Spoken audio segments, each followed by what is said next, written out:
The scent of a story, a prelude to spice. Picture this. Steam rises from a pot. It carries the sharp, promising scent of chilies. You can smell the deep, earthy notes of cumin. Maybe a hint of sweet cinnamon follows. This is the air in so many kitchens across India and Bangladesh. It is a smell that promises comfort. It signals a meal made with love and tradition. But for many people outside of this world, that same aroma can bring a flicker of fear. Will it be too hot? Is it good for you? Is it all just about burning your tongue? So many ideas we have about spicy food are built on stories, not facts. They are myths we have heard over and over. Today we are going to peel back the layers of these stories. We will explore the vibrant, complex world of spice. This journey is not about proving anyone wrong. It is about opening a door to understanding. We will count down from 8, looking at common myths versus the delicious reality. Myth 8. The Universal Inferno. Myth? The word spicy means one thing and one thing only: searing, mouth-numbing heat. It is a singular sensation, a fire alarm on your tongue that screams for help. Many believe that if a dish is described as spicy, it is intentionally designed to be a painful experience for everyone who dares to try it. Reality. This could not be further from the truth. In India and Bangladesh, spicy is a symphony of flavors, not just a solo performance by the chili pepper. The word masaladar means full of spices. It implies depth, aroma, and complexity. A dish can be intensely spicy without being fiery hot. Think of the warming embrace of garam masala. It contains spices like cinnamon cloves and cardamom. These create a gentle, lingering warmth, cozy, not painful. It is a deep, resonant flavor that comforts you from the inside out. Consider the beautiful Bangladeshi dish known as buna. It is a slow-cooked masterpiece where meat or vegetables are simmered in a thick, concentrated sauce.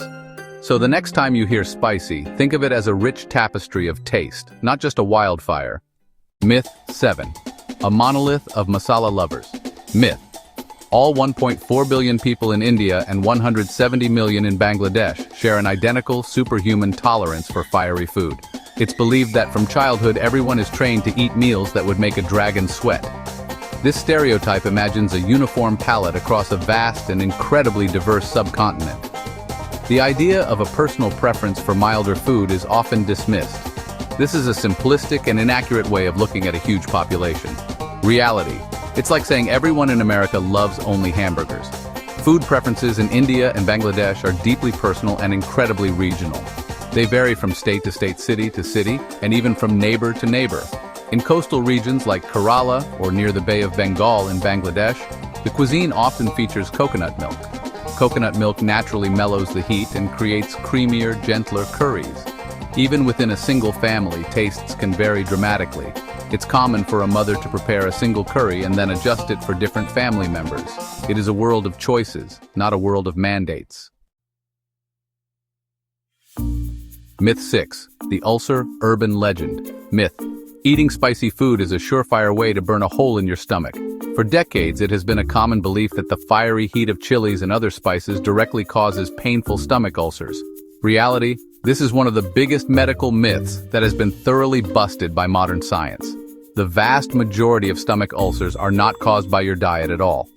Research shows most ulcers come from an infection, Helicobacter pylori, H. pylori.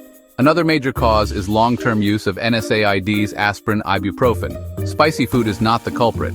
Some evidence even suggests capsaicin might protect the stomach lining for some people, turmeric, ginger. But for the general population, there is no need to fear that a well-spiced meal is going to harm your stomach. Myth 5. The sweat signal.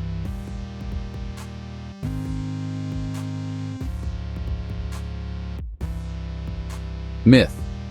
Spicy food makes you sweat simply because it is physically hot, like a cup of hot soup or tea. The logic seems straightforward. You eat something hot, your body temperature rises and you sweat to cool down. This assumption links the heat of the spice directly to thermal heat. If you ate the same spicy dish cold, you wouldn't expect the same reaction. Reality. The sweat you experience when eating spicy food has almost nothing to do with the temperature of the meal. It is a fascinating bit of trickery happening inside your body. The culprit is a chemical compound called capsaicin, found in chili peppers. When capsaicin comes into contact with nerve receptors on your tongue and in your mouth, it binds to them. These are the very same receptors that are designed to detect thermal heat. So the capsaicin essentially fools your nervous system into thinking your mouth is literally on fire, even if you are eating a cold salsa. Your brain receives this false alarm and immediately initiates its standard cooling protocol, and most noticeably, your sweat glands spring into action. You start to perspire. So enjoying a spicy curry on a warm day is not an act of madness. It is a delicious and time-tested strategy for feeling more comfortable in the heat. Myth 4. The ancient chili charade. Myth chili peppers are an ancient indigenous spice that has been central to Indian and Bangladeshi cuisine for thousands of years.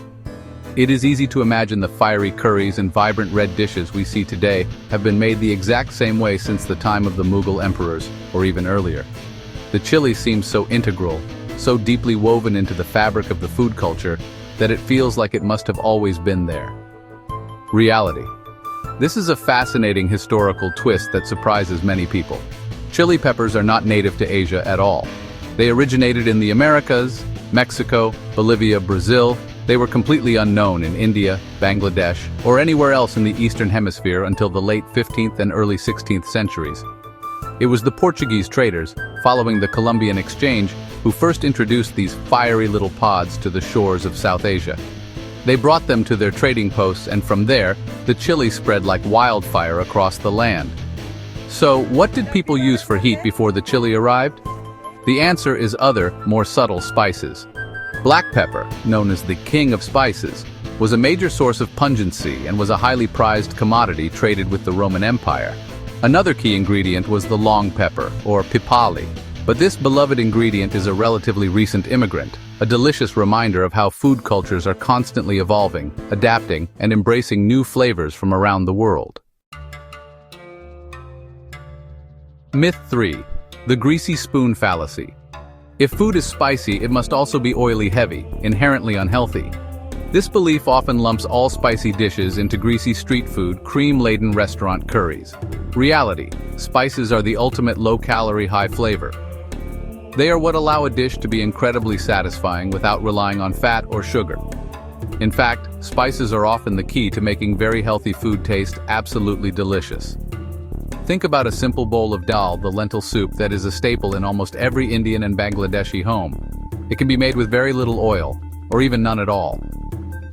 The flavor comes from blooming spices like cumin, turmeric, mustard seeds in a technique called tarka foran, which can be done with just a teaspoon of ghee or oil. Myth 2. The dairy mandate. Myth. If you are struggling with the heat of a spicy dish, the only effective remedy is a glass of milk or a spoonful of yogurt. This belief is widespread, and it positions dairy as the one and only antidote to the burn of capsaicin. People often panic if there is no yogurt or lassi on the table, believing that water will only make things worse and that they are doomed to suffer. Reality. Dairy is indeed very effective, but it is certainly not the only solution. The reason it works so well is because of a protein called casein. Capsaicin is an oil-based molecule, which is why water, a polar molecule, does not wash it away.